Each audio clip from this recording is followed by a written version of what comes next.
All right, thank you. I'm Officer Chad Ditch with the Public Information Unit. Today we're here to discuss the officer-involved shooting that occurred yesterday. With me is Captain Jason Stevens. He's the commander of the Crimes Against Persons Bureau. Captain. Good afternoon, everyone. As Officer Ditch mentioned, I'm Captain Jason Stevens. I'm the Bureau Commander of the Crimes Against Persons Investigations Bureau here for the Wichita Police Department. And I'm going to talk to you today about an officer-involved shooting incident that occurred in the early morning hours of May 25th of 2022. I'm going to try to provide you with as many details and as much information as I possibly can, but understand that this is an incident that occurred over the course of approximately 10 hours, so there are going to be a lot of things to cover. As I mentioned before, on May 25th at 1:32 in the morning, Wichita police officers were dispatched to the call of a shooting in the 500 block of North Millstead here in Wichita. And this was documented under case number 22C0-31532. The calling party was a female who identified our suspect as being a relative and identified him as being Gregorio M. Benuelos, and he's a 39-year-old male. We'll display a photograph of him here on the screen. Also in the residence, along with our victim and our suspect, Mr. Benuelos, were two other individuals. During the investigation, after officers arrived on scene, we learned that Mr. Benuelos arrived at the victim's house, which he does not reside at, intoxicated and in the company of a female who we believe possibly might be his girlfriend. The female was asked to leave at some point and did leave the residence, which agitated Mr. Benuelos, resulting in a verbal disturbance with the victim. During that disturbance, at some point, Mr. Benuelos physically assaulted the victim, causing a minor visible injury to her. Our victim retreated into a room. She was followed by our suspect, who at this point brandished a handgun, pointed that handgun at her, and fired one shot. At that time, the victim believed that she had been shot, but later realized after things calmed down that she had not been shot. And this was witnessed by another individual inside the house who confirmed that they witnessed him point a gun and fire it in her direction. All of the individuals inside the house, with the exception of Mr. Benuelos, left the residence and awaited the arrival of police officers. Once the officers arrived, before we do that, we're going to play a short 911 audio recording from the 911 call itself. I just got shot. Yes. Where's he at now? He's here, so he's going crazy. And he's phone here, please, hurry. He's going crazy. Does he still have a gun? Yes. After the officers arrived, they saw Mr. Benuelos briefly walk out the front door, out onto the front porch. They saw that he was armed with a handgun that he was holding in his hand. He made some comments and then retreated back inside the residence. Due to the circumstances of the call, a decision was made at that time to activate and notify the SWAT team, the Special Weapons and Tactics team, and crisis hostage negotiators. This decision was made at 2:05 in the morning. The officers were able to do some background information and learned that Mr. Benuelos is prohibited from possessing a firearm lawfully due to a felony drug conviction. They also learned that he had, at the time, 2 felony warrants through the Sedgwick County District Court and 1 misdemeanor traffic warrant. Those 2 felony warrants stem from an incident that was reported under case number 21C064666 and was reported on October 19th of 2021. From that incident, he was arrested and was previously charged for aggravated kidnapping, 3 counts of aggravated battery, aggravated assault, criminal threat, and felon in possession of a firearm, and that was a domestic violence incident. They also learned that on May 16th of 2022, approximately 9 days prior to this incident, he was alleged to have assaulted another family member in a DV incident with a firearm, and that was documented under Wichita PD case number 22C 029608.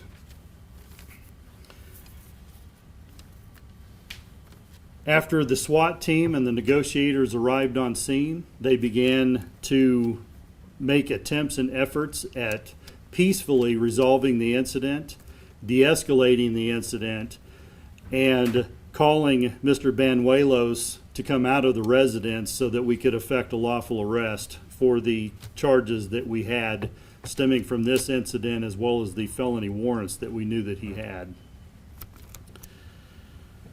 They positioned armored vehicles in front of the residence, and from those vehicles they utilized a loudspeaker on several occasions and throughout a large portion of the incident in an effort to call him out and to have him surrender himself. All of those attempts were unsuccessful. They also attempted to make phone contact with him using a phone number that we had for him. He did not answer the phone. They left voicemail messages. They sent text messages, and they even utilized social media platforms in an effort to try to establish contact, and all of those efforts were unsuccessful. After unsuccessful efforts at contact, they inserted a robot that has the capability of not only giving them a visual reference point inside the residence to hopefully pinpoint his location, but also it allowed them to project an audio, a live audio feed, again, where they attempted to make verbal contact with him to call him out and try to effect the arrest. The robot was unsuccessful initially on the ground level floor. They inserted what we call a throw phone into the residence, which essentially is a device that we throw into a house that we can speak to the suspect on a call out through, that they can pick up and actually communicate with our officers. We were not able to, through either the robot or the throw phone, get him to communicate with us.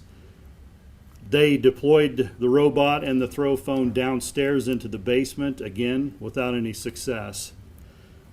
At some point after that, they deployed a canine into the residence to try to locate him, and they were eventually able to pinpoint his location in the basement of the residence in a room, and they were able to see that he was armed with a handgun, and he made verbal threats towards them and appeared to be very agitated.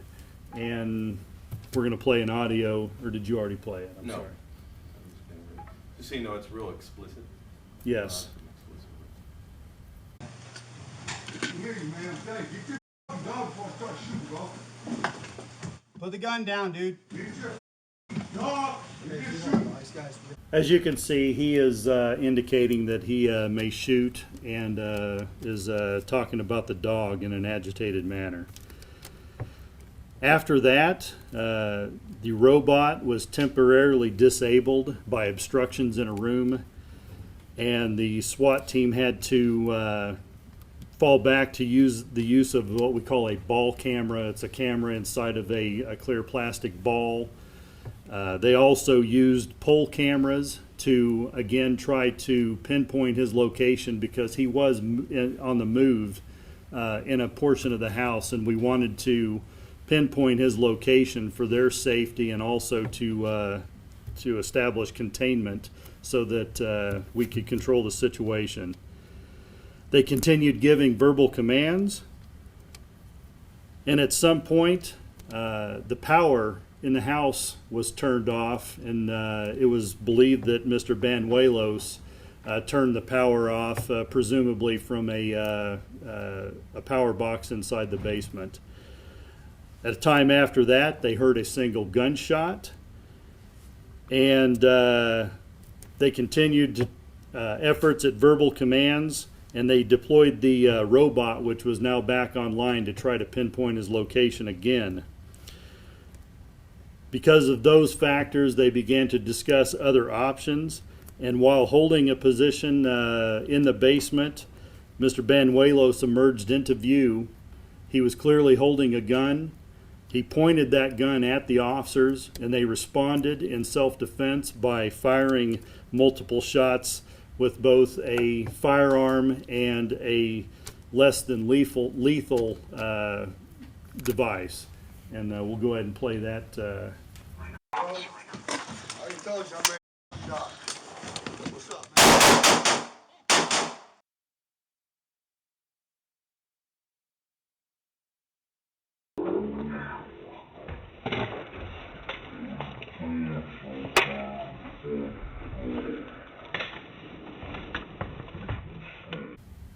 After firing shots, the officers retreated back upstairs and took up a position at the top of the stairs. They could continue to hear Mr. Banuelos. He was angry and shouting, and fired several shots from the basement. And again, I'm going to show you another video. This is a view. You have the top of the stairs. It's kind of a split level staircase with a platform in the middle. So you've got a set of stairs, a platform, and then a set of stairs. What you're going to see, you're going to hear a gunshot, and you're going to see, I believe in this area right here, a projectile coming through the drywall, and you'll see the drywall dust and hear gunshots. So this is what the officer's perspective was, and they returned fire immediately after this, after we play it, and retreat outside of the residence through a garage. When you hear the gunfire, focus your attention there near that arm rail, and you will see the projectile expelling that drywall dust.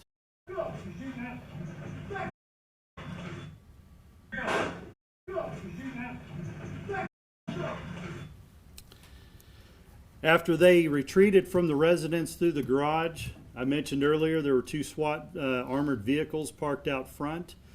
The officers took up positions behind those vehicles to take cover, and not long after they were able to do that, Mr. Banuelos emerged from a walkout door from the residence into the garage, very aggressively began to move in their direction. Two officers positioned outside saw this, believed that he was moving towards those officers armed with a gun, and fired in defense of those officers, and he fell to the ground at that point in time.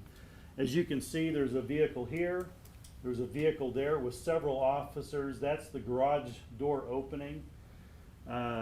This is taken with an Axon video, so understand that although the video doesn't really see into the garage very well, what we've learned about Axon video is that the human eye can sometimes see in areas that the video doesn't. From their perspectives, the officers were able to see him. They fired shots again in defense of those officers to incapacitate him from doing them harm. If you want to go to the next one, this is a close-up of the garage, the door opening that he emerged from. The green and white bag there on the floor, we're going to show a close-up. There is the gun that he was armed with that we were able to recover after we entered the residence and rendered everything safe. I will mention also that because he was armed with a gun, because shots had been fired at the officers, they did eventually move in to render the area safe. We had EMS and fire personnel standing by already, which is a standard protocol for SWAT call-outs. And as soon as the SWAT officers were able to render the area safe, the emergency medical personnel were moved in and attempted to render aid. Unfortunately, he was rendered deceased at the scene.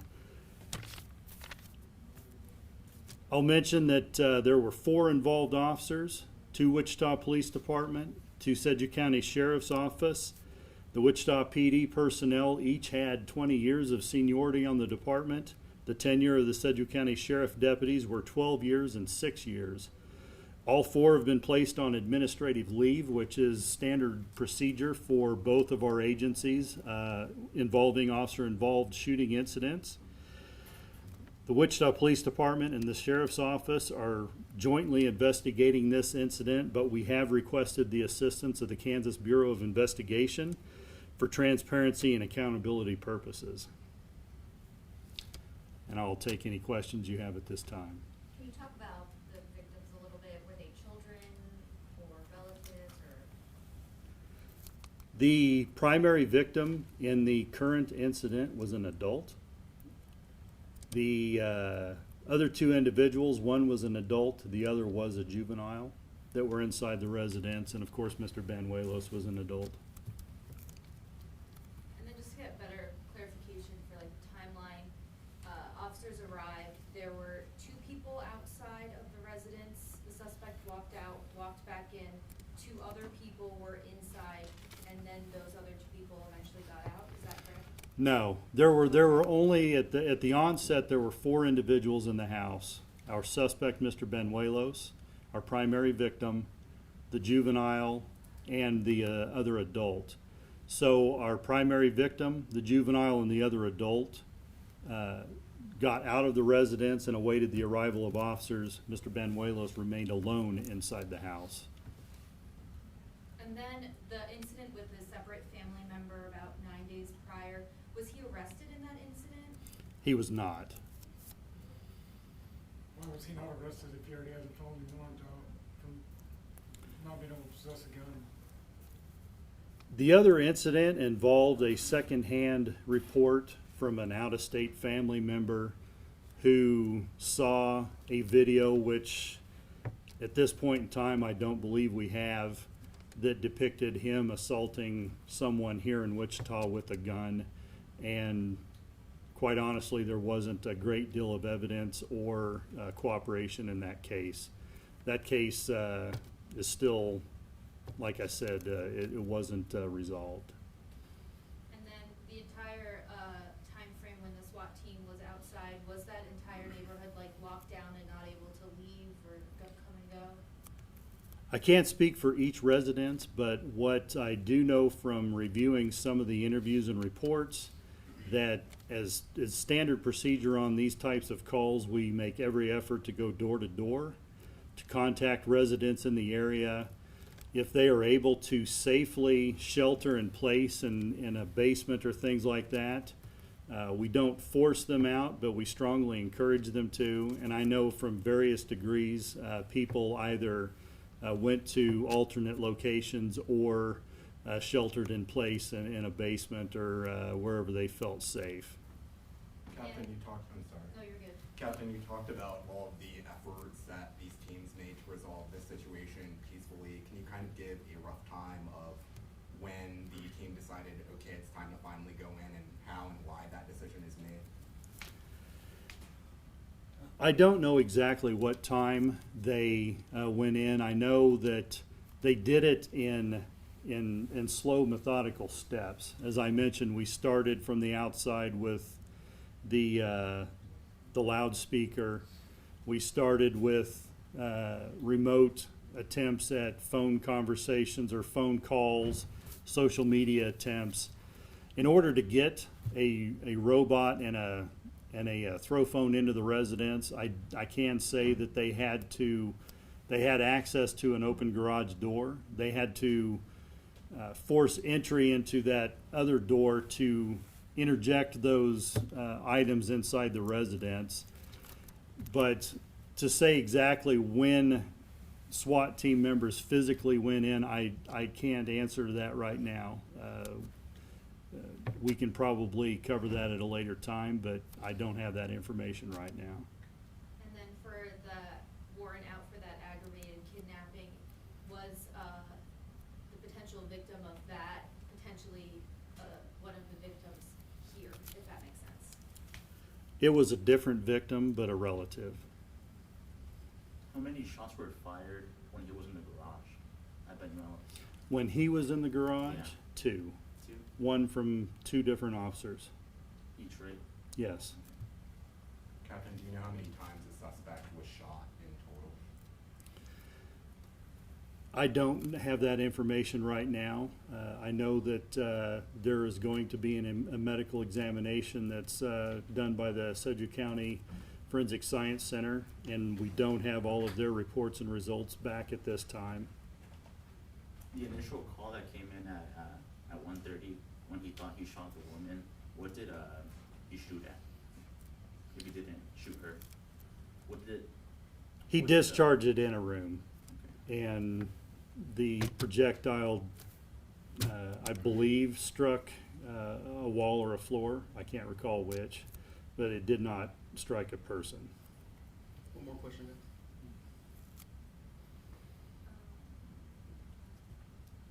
Okay. Thank you. Thank you very much. That's all the information we have for you guys today. I really appreciate you guys' time. So thank you. You guys have a good day.